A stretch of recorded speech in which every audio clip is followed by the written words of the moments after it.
As promised, let's get into the discussion on the 9th National Assembly and the way forward. We're now being joined live from our Abuja studios by political analyst and a lecturer at Bayes University, Dr. Sam Amadi. Many thanks indeed for joining us on the News at 10 tonight. What would you say should be the immediate focus for the federal lawmakers as they, of course, resume full legislative activities next Tuesday?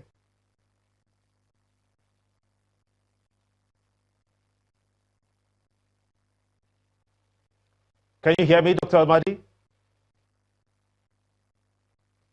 Dr. Amadi, if you can hear me, I was just asking. Oh, brilliant. I was just asking you what you think should be the focus for the federal lawmakers when they resume activities, legislative activities on Tuesday.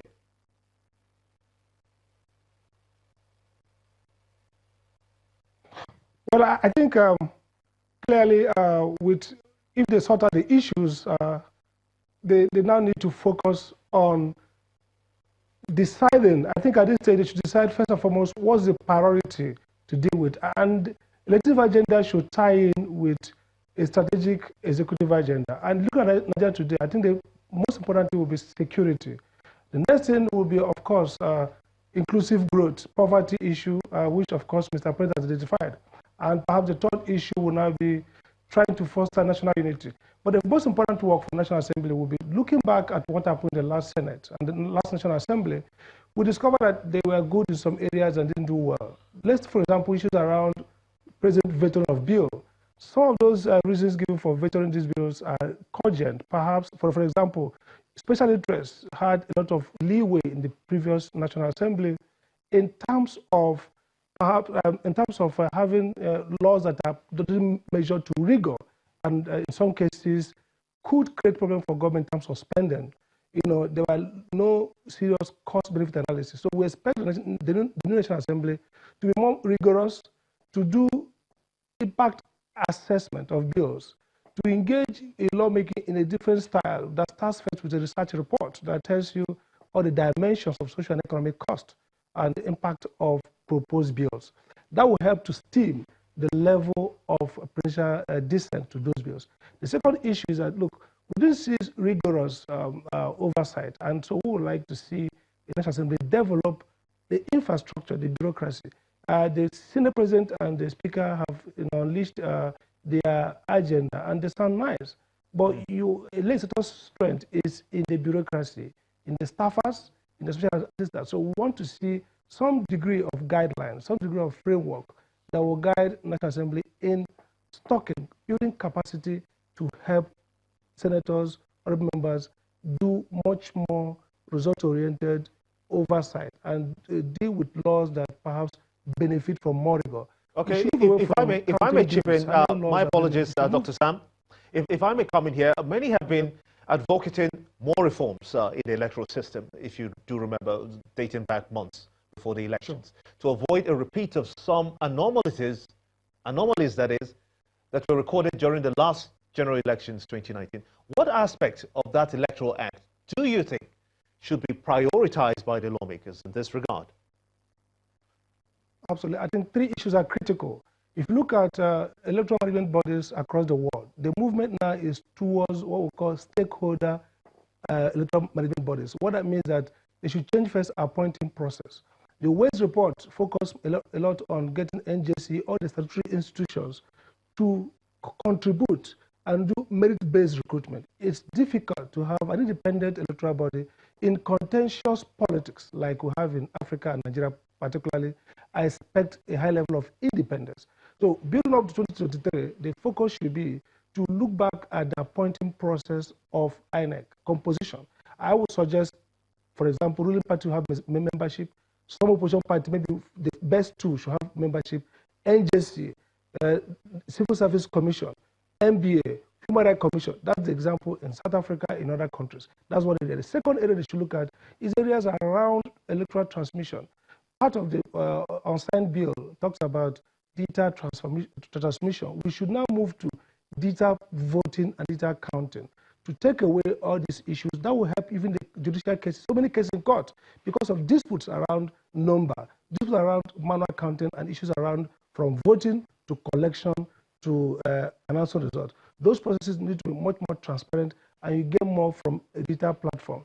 The third issue, very critical, is looking at the issues around the power of the INEC to vote disqualify, to supervise, effectively regulate the electoral process. I think if you have a credible electoral body through appointing methodology, it should give you the power to fully regulate. I think INEC is doing much more, is being kind of hindered in exercising their power. So the Electoral Act should have these three components: a composition that's more stakeholder, that perhaps puts less pressure on appointees to be partisan.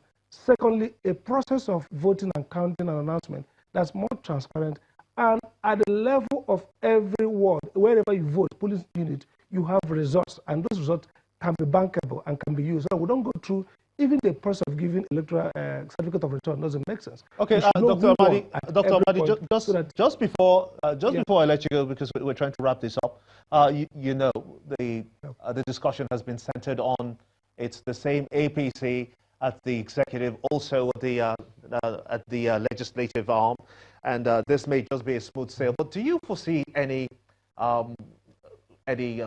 difficulty, any grey areas that the two may share between the legislature and the executive, such that it could impact on governance negatively? I think yes. I think this is where the leadership quality of the Senate President comes in, and good enough he is somebody who enjoys confidence in the President. Their job now is to listen to the executive objections carefully. Areas, you see, electoral lawmaking is about win-win. So you should find a way to make it more comfortable, acceptable to the executive. Because if they veto it, you need to go into the politics of generating enough numbers to override. So I think, for example, if there are issues around, the president talked about issues around the integrity of the process that they're trying to create. They should, that's why you have legislative history and legislative research. Those documents accompanying the bill give the executive and the advisors a sense of the value, the proposition in those amendments. I think there's need now for more advocacy from the Legislative Assembly to the executive to convince them actually that the movement should be towards elections where both the electoral management body, the processes are all transparent, and less involvement of discretion, less intervention of middle people, so that votes are transparent through data platform. And I think that requires a lot of political skill in terms of reassuring the executive. Otherwise, we get back to ping pong of president refusing, and then you might not have the political clout to rally or the required number to override. So this is where the maturity, the skills, the political skills, and the cordiality between the executive and the legislature could work to public good if the new leadership can leverage on that and argue why signing that electoral bill should be in the national interest. That's a good place to let it rest. I must sincerely thank you, a political analyst and a lecturer at the Bayes University, Dr. Sam Amadi. The first set of graduates of James Hope College, Agbo, in Delta State, have been challenged to remain outstanding in different parts of the world where they intend to acquire higher education. The school's founder, Mr. Jim Ovia, encouraged those who performed excellently well in the finals and external examinations not to relent in the strive to remain at the top. He promised scholarship to those who intend to pursue degrees in any federal or state government university within and outside the country. James Hope College, Agbo, Delta State, stands proud on this day. The pioneer students it opened its doors to in September 2013 are now, in 2019, set to graduate. The school's pride is evident as it reels off the graduates' long list of achievements. 7 subjects, and she got 6 A stars and 1 A. The first graduation ceremony of the college provides an avenue for admonition. We pray that the class of 2019 will walk out of here today feeling proud of all they've accomplished over the years. I say, go get your dream, and always remember the children of whom you are. I want to challenge you to think deeply, always keeping in mind the motto of this great institution, and do things differently to make our world a great place to be. The founder of the college also has some announcements to make. The scholarship program was originally limited to only Nigerian government-owned universities. I am going further to extend to the head girl and head boy, any university anywhere in the world. The fresh graduates express an understanding of the huge investments made in their education.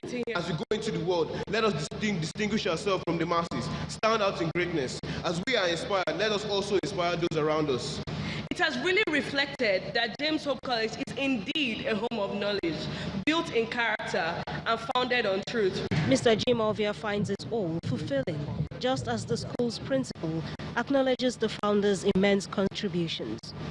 Quite a number of those who were the final graduating class had all A stars and A's for the IGCSE Cambridge examination. These are the seeds that's been planted to bring about positive change, not only in Nigeria, but West Africa, Africa, and the world. And it's only been possible through the generosity of our founders. The graduates were also encouraged to always remember and uphold veritas, the truth, in their endeavors, as this is one of the values the school stands for.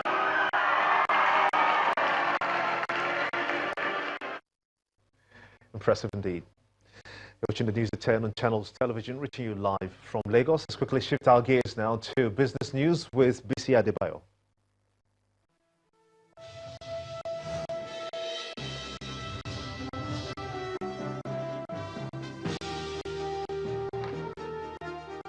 We begin business news with some good news for those who love to shop online, as they now have more options to do so with the newcomer Go Market. Through its personalized service-driven platform, the latest online marketplace, according to the owners, is forced to chart a new direction for e-commerce in Nigeria.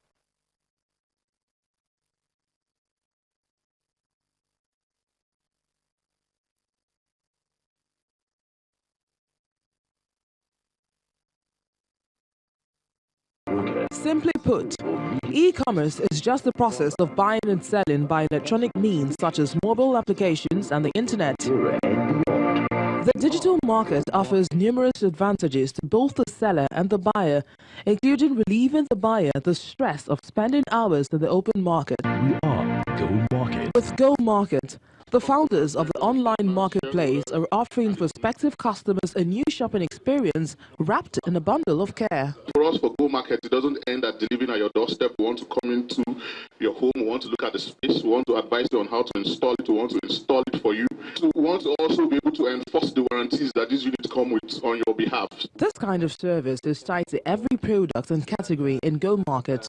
For groceries, for instance, we have a meal plan that will meet personalized to everyone's needs. So, for instance, if you're pregnant, you just put to bed. You have growing kids.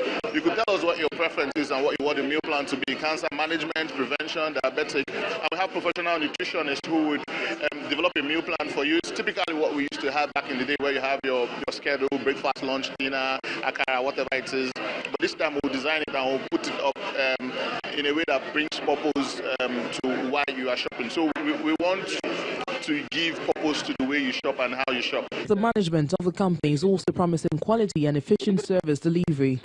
We're kicking off with Lagos, so we have drop-off locations everywhere and every corner in Lagos to make it easy for merchants to drop off and for it to be delivered to end users. We understand that as it leaves the merchant's office to the drop-off centers, there will also be some mix-up here and there. So we have put some things in place across the entire value chain to make sure that quality products are delivered to the customers at the back end.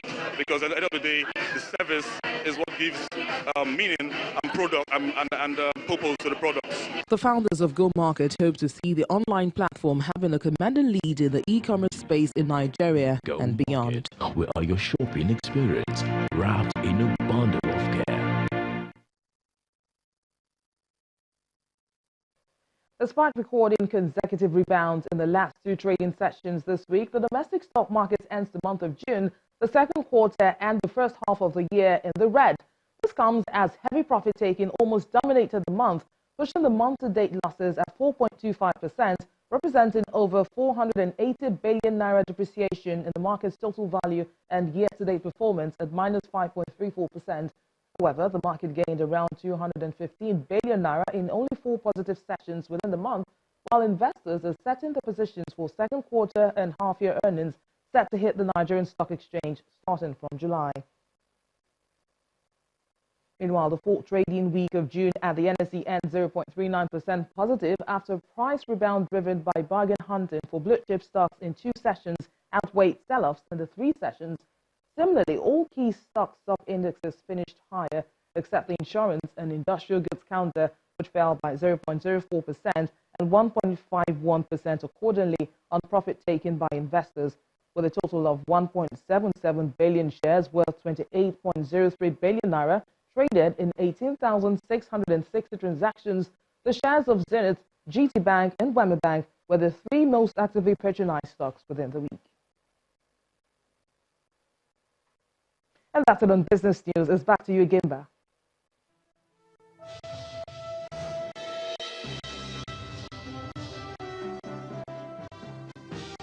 Brilliant, many thanks indeed, Bissy. We still head on the news at 10. The highly anticipated Group F clash between the Black Stars of Ghana and the indomitable Lions of Cameroon at the Africa Cup of Nations fails to live up to expectation and ends in a draw.